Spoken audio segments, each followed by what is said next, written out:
dalam civitas SD Jomblangan. Insan cerdas berakhlak mulia, sehat selalu. Assalamualaikum warahmatullahi wabarakatuh. Selamat datang anak-anakku. Hari ini kita akan membahas belajar tentang ilmu pengetahuan alam dari kelas 4. Tema 3, peduli terhadap makhluk hidup. Subtema 1, hewan dan tumbuhan di lingkungan rumahku. Pada kesempatan kali ini kita akan membahas tentang bagian tubuh dari tumbuhan.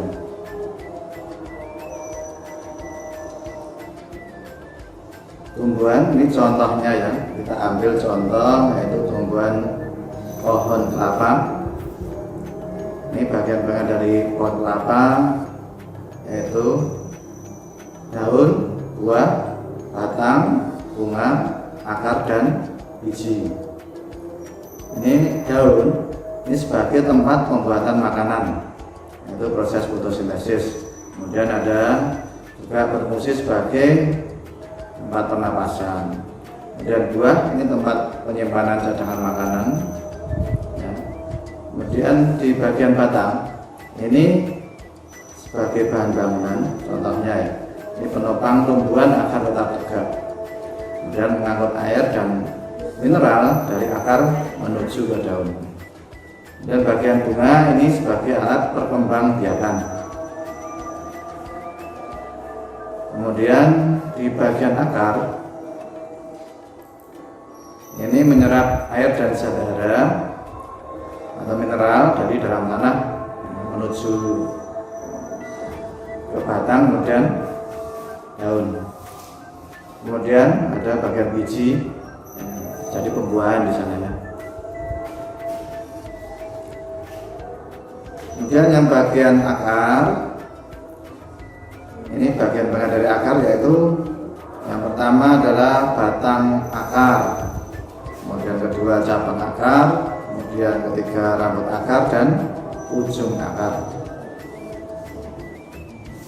Ini akar sebagai salah satu bagian tumbuhan tidak tampak karena berada di dalam tempat tumbuhnya akar. Bagian tumbuhan yang sangat penting bagi tumbuhan. Ini fungsi dari tumbuhan, diantaranya fungsi dari akar bagi tumbuhan yaitu menguatkan berdirinya tumbuhan, kemudian menyerap air dan garam-garam mineral dari dalam tanah, kemudian menyimpan cadangan makanan. Ini contohnya pada umbi-umbian. Kemudian yang keempat, membantu penyerapan oksigen di udara seperti pada tumbuhan bakau. Kemudian berdasarkan bentuknya terdapat dua jenis akar, yaitu akar serabut dan akar tunggang. Akar serabut biasanya dimiliki oleh tumbuhan jenis monokotil atau biji berkeping tunggal. Ini contohnya padi, jagung, dan kelapa. Kemudian akar tunggang biasanya dimiliki oleh tumbuhan jenis dikotil atau biji berkeping dua, misalnya mangga, jambu, jeruk, dan kacang. Untuk selanjutnya yaitu bagian batang. Ini merupakan bagian tumbuhan yang ada di atas tanah. Ini tempat keluarnya daun dan bunga, juga buah. Dan pada batang ini ada yang disebut dengan xilem dan floem dengan fungsi masing-masing, bisa dibaca. Kemudian kambium ini berada di antara xilem dan floem sebagai pertumbuhan sekunder tumbuhan.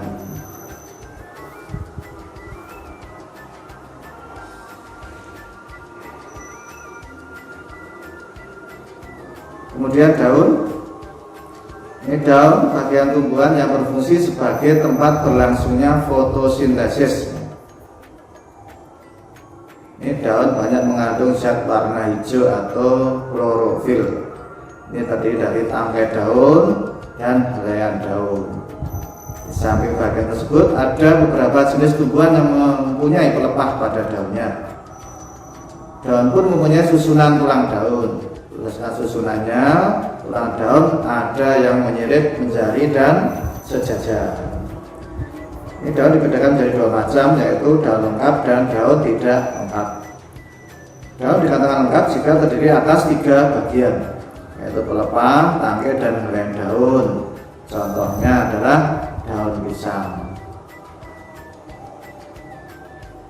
Kemudian daun tidak lengkap itu adalah daun yang hanya tersusun atas 1 atau 2 bagian saja.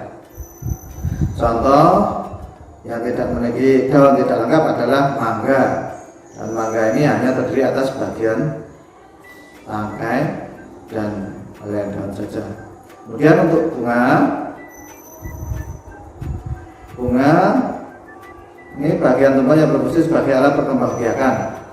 Bunga sangat penting untuk perkembangbiakan tumbuhan karena pada bunga terdapat alat-alat reproduksi, yaitu putik dan benang yang sari. Tangkai bunga merupakan bagian yang berada pada bagian bawah bunga. Tangkai berfungsi sebagai penopang bunga dan sebagai penyambung antara bunga dan batang atau ranting. Kemudian kelopak bunga ini merupakan bagian bunga yang paling luar. Kelopak biasanya berwarna hijau, putih daun atau berwarna-warni seperti mahkota. Mahkota bunga ini umumnya memiliki warna bermacam-macam, disebut perhiasan bunga. Ini untuk menarik serangga lain datang membantu penyerbukan. Putik alat kelamin betina, ini bagian tengah bunga. Putik dikelilingi oleh benang sari. Kemudian pada bagian dasar tangkai putih terdapat bagian yang kelak akan menjadi buah dan biji. Apabila serbuk sari berhasil menempel pada bagian kepala putik, maka terjadilah proses penyerbukan. Dan benang sari terdapat pada bagian tengah bunga berdekatan dengan mahkota bunga. Benang sari ini berfungsi sebagai alat kelamin jantan. Benang sari terdiri atas tangkai sari dan kepala sari.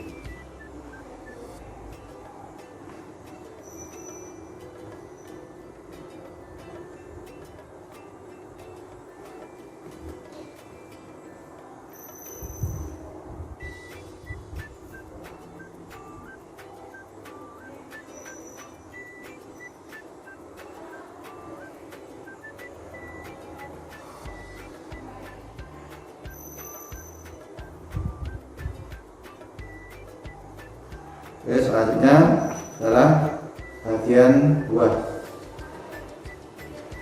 Buah merupakan bagian tumbuhan yang berfungsi melindungi biji. Ini ada buah yang ada yang berdaging, ya. Contohnya buah mangga dan buah apel. Terdiri dari daging buah dan biji. Ya, bagian yang kemakan biasanya adalah daging buahnya, bukan bijinya ya. Kemudian bagian biji. Biji merupakan hasil dari pembuahan yang terjadi akibat penyerbukan antara serbuk sari dan putik. Jika biji ditanam, akan tumbuh menjadi tumbuhan baru. Dan jenis tumbuhan berdasarkan jumlah keping biji. Ini ada 2 jenis, yaitu tumbuhan monokotil dan tumbuhan dikotil.